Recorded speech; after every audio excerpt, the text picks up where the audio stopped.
In this video, we're going to talk about the different ways in which we could calculate the equilibrium constant K. So let's start with this problem. Nitrogen reacts with chlorine to produce nitrogen trichloride.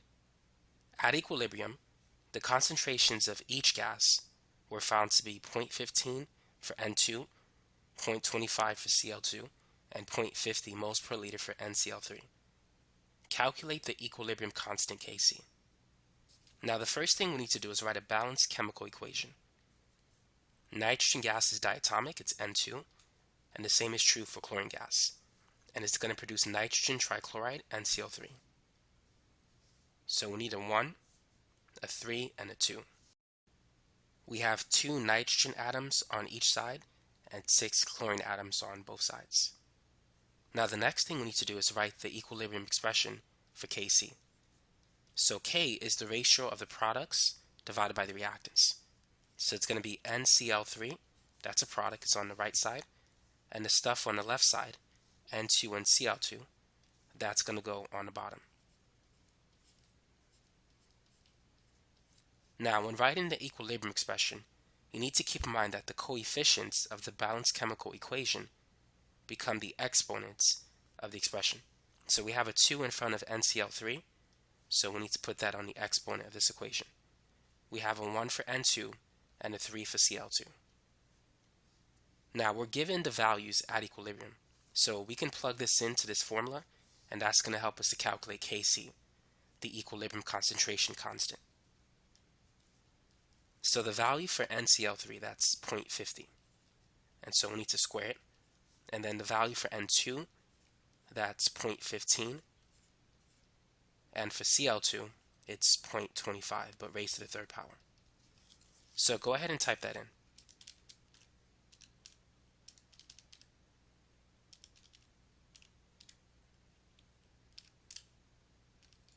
So you should get 106.7 for the value of Kc. And so that's the answer for this problem. Now let's work on this example. It's similar to the last problem, so if you want to try it, feel free. Sulfur dioxide reacts with oxygen gas to produce sulfur trioxide. So let's write a balanced chemical equation. Sulfur dioxide is SO2, oxygen gas is O2 as we can see it here, and sulfur trioxide is SO3. The double arrow indicates a reversible reaction. It can go in the forward direction or in the reverse direction. Now we need to balance the chemical equation. So I'm going to put a 2. So I have 2 sulfur atoms on both sides, and I need a 1 in front of O2, so I can have a total of 6 oxygen atoms on both sides. Now let's write the equilibrium expression for Kp. So it's going to be the products divided by the reactants. The only product is SO3, and on the left side, the reactants are SO2 and O2. So now let's write the coefficients as exponents. So we have a 2 in front of SO3, so let's put that here. In front of SO2, we also have a 2. And in front of O2, there's a 1. So after writing the equilibrium expression for Kp, now we can calculate it. We have the values at equilibrium, so we could simply plug these numbers in to get Kp. So the value for SO3 is 0.45. And the value for, let me use a different color, SO2 is 0.10.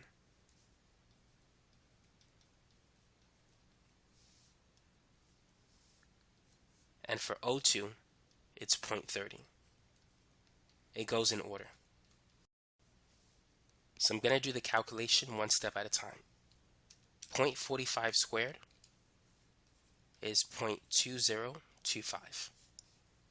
0.10 squared times 0.3, that's 0.003.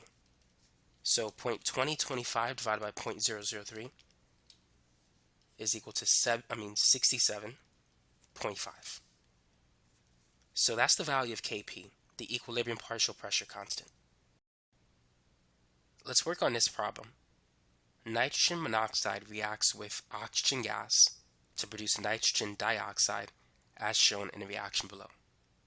and we're given Kp for this particular reaction. Now, what is the value of K if we divide this reaction by 2? So let's say if the coefficients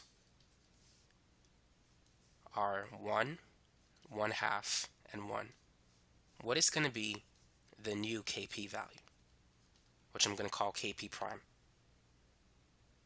If you divide the reaction by 2, the new Kp value is going to be the old Kp value raised to the 1/2, which is basically the square root of Kp. So it's going to be the square root of 100, and so this Kp value is going to equal 10.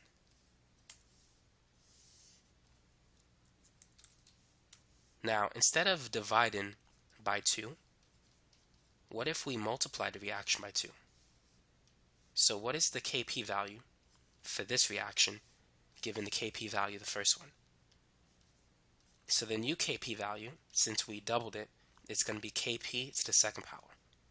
If we multiply the equation by 3, it would be Kp to the third power. So this is going to be 100 squared. 100 times 100 is 10,000.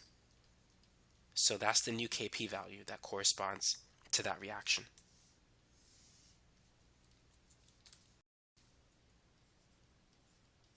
Now, what about if we reverse the reaction? How is that going to affect the original Kp value? So what's Kp for this reaction? The new Kp value is going to be 1 divided by the old one. You just have to flip it under 1. So it's going to be 1 divided by 100, and so it's 0.01. It's very small. So let's consider one more example.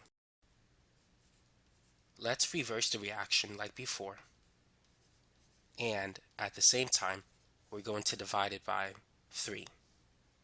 So NO2 is now 2/3, and NO is also 2/3, and O2 is 1/3. So now what's the new Kp value for this expression? So since we reversed it, it's going to be 1/Kp, and we divide it by 3, so we need to raise it to the 1/3. So it's going to be 1/100 raised to the 1/3. And then you just got to type it in your calculator exactly the way you see it.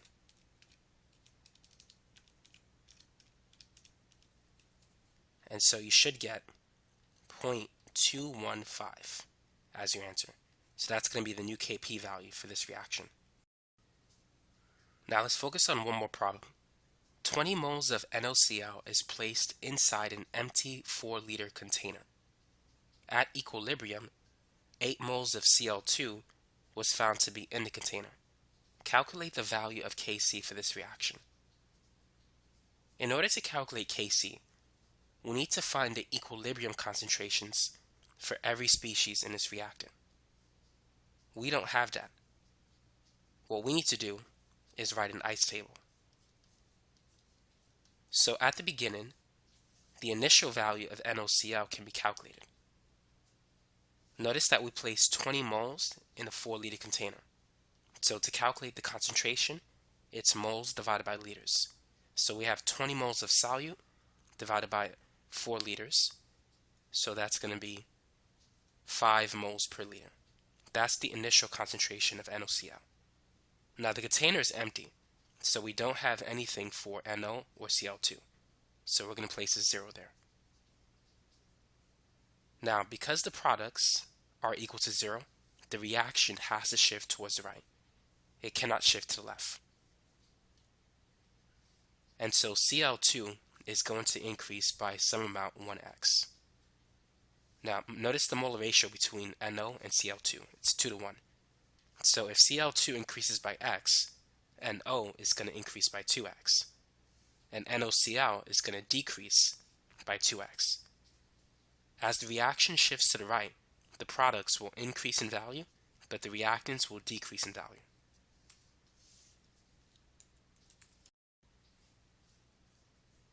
So if we add the first 2 rows, this is going to be x, 2x, and 5 minus 2x. Now the concentration of Cl2 at equilibrium is x. And we also know that at equilibrium, 8 moles of Cl2 was found to be in the container. So the concentration of Cl2 at equilibrium is going to be 8 moles divided by the 4-liter container. So it's 2 moles per liter. So now we know the value of X. X is equal to 2m because they're both equal to Cl2.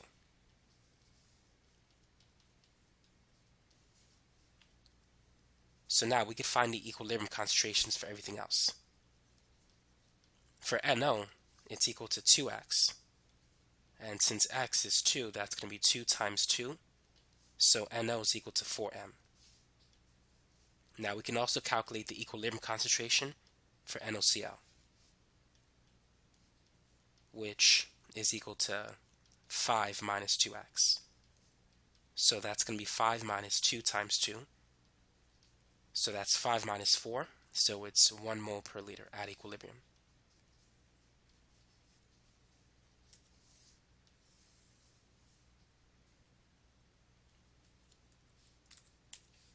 So now that we have the equilibrium concentrations for every reactant and product in this example, we can now write the expression for Kc. So products over reactants, on the product side we have NO and Cl2.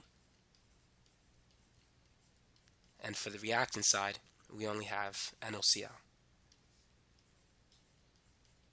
The coefficient for NO is 2.